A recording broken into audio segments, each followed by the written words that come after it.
Βρισκόμαστε στην περιοχή Δομοκού, στην κοινότητα Αχλαδιάς.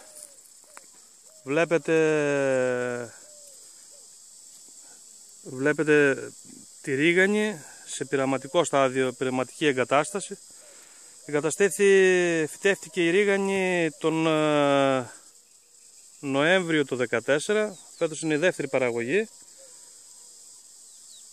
Ένα πειραματικό για να δούμε αν εγκαταστάται. Θα δείξουμε και το τσάι.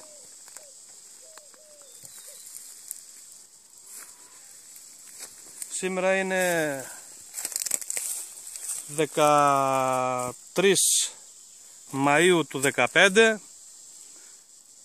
σχεδόν 1,5 χρόνο μετά την εγκατάσταση. Είναι η μορφή που βλέπουμε σήμερα. Το τσάι και η ρίγανη. Ήταν δύο πειραματικά φυτά τα οποία τα βάλαμε για να δούμε αν μπορούμε να τα δουλέψουμε σε επαγγελματική χρήση. Το τσάι είναι των αγράφων, ποικιλία αγράφων.